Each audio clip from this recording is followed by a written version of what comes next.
So hello and welcome, my name is Carl and this is Just the Way It Is, and today's episode 6 of a series all about the BMW R1250GS. So what are we talking about today? Well, we need to do a couple of things. From my perspective, we've had 5 episodes so far, and there's a couple of things from the previous episodes I'd just like to clear up, finish, draw a line under them, and move forward. And they are to do with the light pack. And if you go back to an earlier episode where we talked about the specification and the optional extras that were fitted to this bike from standard, the only one thing really that I've had any issue with is part of the light pack, which is the multifunction of the rear indicators, and the indicators on the front become part of the daylight running system. And I've not particularly enjoyed them, and I'm not sure they're really a safety feature or a safety benefit. Everybody, and I mean everybody that's followed me, has commented how poor the lights are on the rear of the bike. In other words, how hard it is when the sun is directly behind the bike and you come up to a junction, you're braking, your lights are on, and you've got your indicators on to see which direction you're going on the bike. And especially if you're someone like me that does quite a bit of touring and group riding, the guys behind need to know in advance what you're planning on doing. Just bear in mind, this is only my opinion, and I know reading through my comments, I try and answer every single person that leaves a comment, be it positive or negative, or someone with criticism. I try and answer all the comments. And a couple of you have said that actually, from your perspective, you're happy with these multifunction lights, and that's fine. In a way, it's a jolly good job. We all like different things, because if we didn't, we'd all ride the same motorbike in the same colour and the same specification, and it would be a boring world in which we live. So it's a good job. We all have different ideas of what is good and what isn't. So next, a quick look at the multifunction indicators, which are part of the light pack. So when we turn the ignition on, the indicators come on at not quite full brightness on both sides. And I completely agree that the visual impact of the motorcycle is greatly enhanced in terms of visibility and what other road users see in terms of the presence of the motorbike. They look great and they do a great job. And then when you use the indicators, it's different to how it is on the rear. On the front, the indicator goes completely dark and then flashes brighter. And this is very visually impactful. You can really see which way the indicators are going. So I don't have any problem with the indicators left or right, or this daylight running light. The observation that I've got, and now I've experienced for the first time someone pulling out in front of me in a town, moving slowly. I was pretty angry at the time because it was really clear. I wasn't indicating, I wasn't turning off the road, and they said, I thought I saw you indicate it. So I need to change the camera so that you can see this at a different angle. And what it is, when you glance at the motorbike, not from full on, but from the side, it looks like, let me turn those spotlights off, it looks like, if you glance very quickly, that the motorcycle, or you and the motorcycle, are indicating to turn off the road. So I was traveling down a high street, a lady was trying to pull out from this side, and as I got closer to the junction, she just pulled clean straight out in front of me. And her argument was, there was no accident, I didn't hit her, she didn't hit me, but I was pretty vocal with my expression of dissatisfaction. She thought that this light was an indicator and I was actually going to turn left into the turning she was coming out of. Now, I'm not the only one that's experienced this. Some of you, the subscribers, have also told me you've had people on more than one occasion pull out in front of you because these, from the side, look like you're indicating. So what the problem is, if you're the driver of a car sitting at a junction, if you've got time and you're driving properly, you're going to have a good look right, a good look left, another look right, and then you'll make your decision on pulling out. But sometimes people are in a rush and they very quickly look left and right and make a decision. And it's in those circumstances, especially when you're on not only the GS, but motorcycles that have this double function with these indicators, as the bike comes closer to the junction, you can no longer see both sides of the indicator, and all you see is an indicator illuminated. And if you glance quickly and look, it looks like from that first quick glance that the motorcycle is turning in to the junction you're pulling out of, and this is why people pull out in front of you. Anyway, it's just a small thing. I think a lot of people are just going to put up with it and learn to be even more careful than we already are driving through towns. Anyway, let's move on.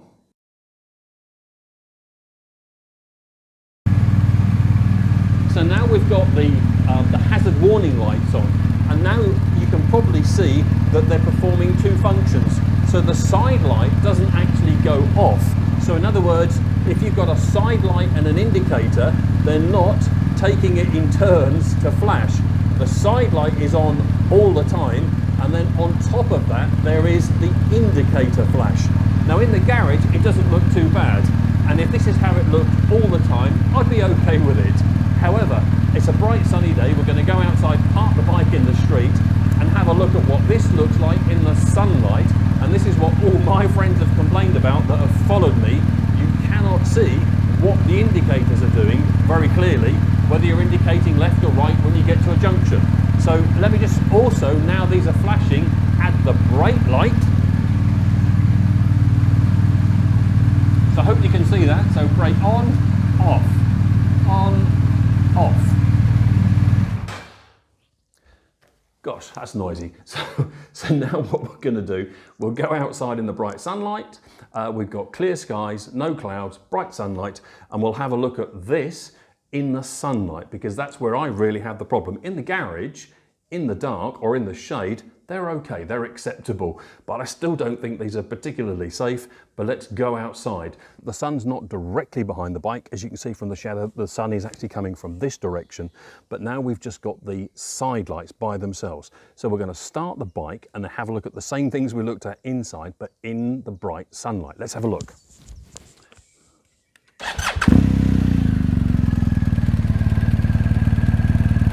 So hopefully you can still hear me. So this is the bike running, side lights on. Let's add the brake light. So that's the brake light being added. On, off, on, off. On the centre tail light, actually the brake light's very good. But let's now add the indicators and see if you can see which way we're going. So can you see the indicator? We're now indicating left. So this one's doing the indicating. And as you can see, as we saw inside, it's doing two functions. It's doing the side light and the indicator. Let's do the right hand side.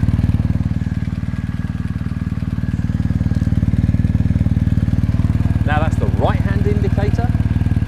We'll put the hazards on and have a look with the hazard lights on. And then finally, with the indicators on, we'll add brake lights. And this is where it gets really confusing.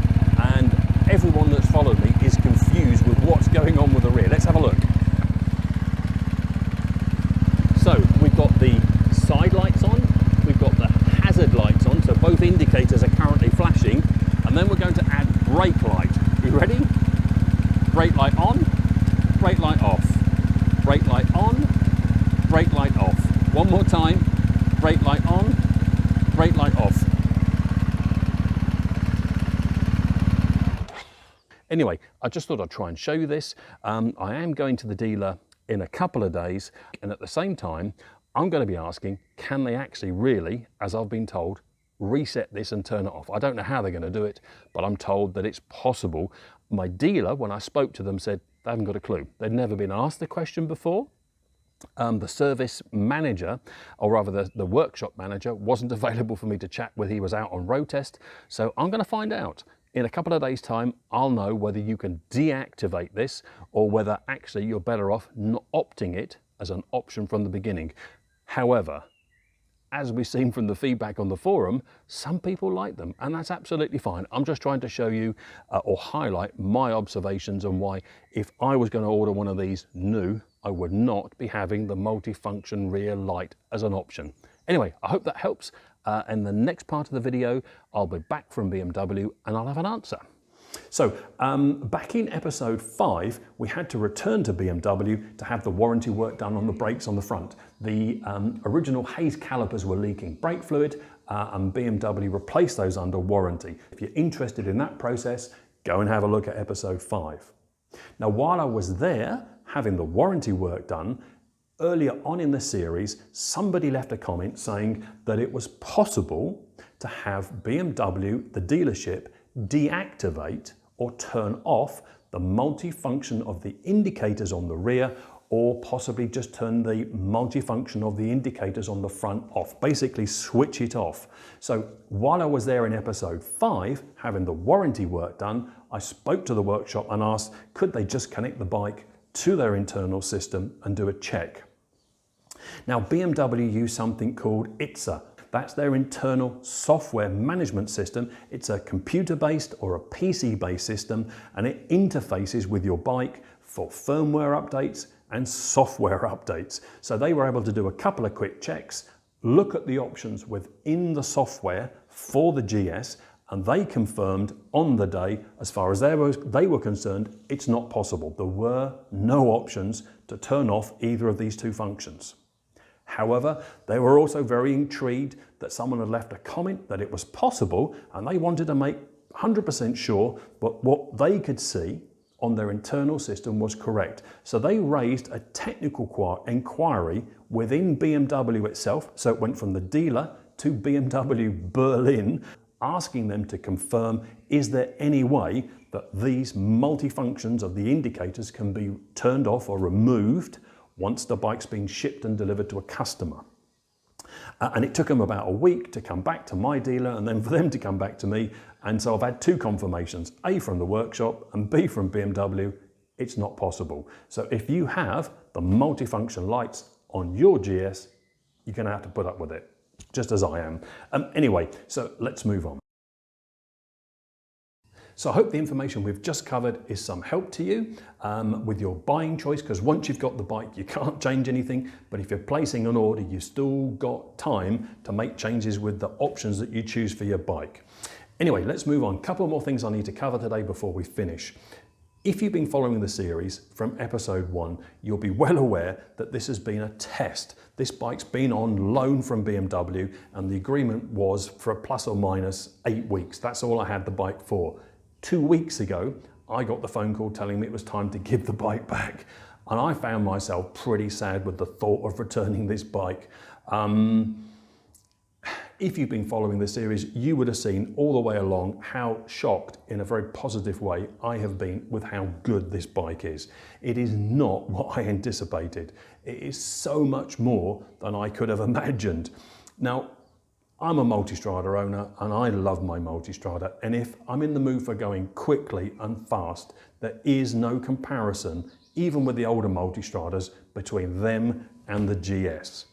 However, for the vast majority of the time, this does such a wonderful job. It is so comfortable and such a wonderful place to be. I found myself thinking, what do I do? Do I buy it? Do I give it back? Can I extend the period I've got it? And so we had a long chat with the dealer. There was no way to extend the period. I either had to give it back or I had to buy it. And we came to a very good deal, and the bike is now mine. So I'm really pleased. I did not expect this. When I started this series, this bike was just for a test, and I didn't think at the end of the test I would be buying the bike. But what it does give me is a lot more opportunity to carry on with the series, and now I can finally do some things that I've kind of wanted to do from day one, but because it's a loan bike, there's not a lot of leeway I've had with what I can fit to it.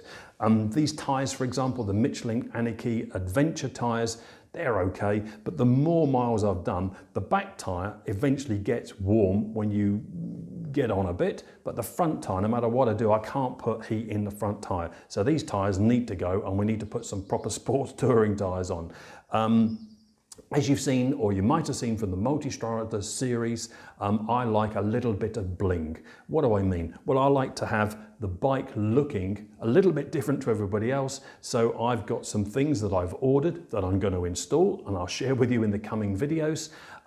One thing that has been okay, but I'd like to improve it, and that's the screen. The screen, or the frontal area, works very well. But what it does do, it creates noise. Even with earplugs in, there's quite a lot of noise generated by this screen. Now, this is the standard screen. I'm going to try the adventure screen, which is slightly wider and slightly taller. I think I'm also going to try the standard adventure screen, or the standard rally screen, which is a much shorter screen. Now that was the solution that I found worked best on my multi-strider, so I'm going to give that a try first. I've also ordered some different bolts and some spacers, and I'm going to change the angle of attack of the screen. So if you imagine that's the screen, front, top, I'm going to change the angle at which the screen attacks the airflow and see if I can improve the noise and the wind flow over my helmet. I've got some crash protection ordered, front and rear. I've got some other things ordered, so I'll share that with you in the next episode. So moving forward, what's coming up next? Well, the next episode is going to be a bit of an oddball. It's not about the BMW, it's not about a Ducati, it's about a Yamaha XT250 from 1980. If you've been following the series, you'll know I'm a technician, a mechanic. I'm semi-retired. I'm in a lovely position that I can choose what I do in terms of that type of work. For the vast majority of questions that I'm asked, I turn the work away because I've done it for so many years. There's not much point me repeating the work that I've been doing for the last 30 years. But every now and again, somebody asks me for help with something I either haven't done or I've not done very often. And someone's asked me to do a conversion on a 1980 XT250 to take it from 6 volts to 12 volts. So more about that in a coming episode. Right at the very beginning, at the start of the Multistrider series, I said there would be a follow-on series with the small KTM 390 Duke. That's about to start. I've started filming and putting information together for that series. And I've got a couple more interesting bikes on test coming up. So summer's going to be quite interesting. So thank you for watching. My name is Carl, and this has been Just the Way It Is. And I'll see you again for another episode. Thank you very much.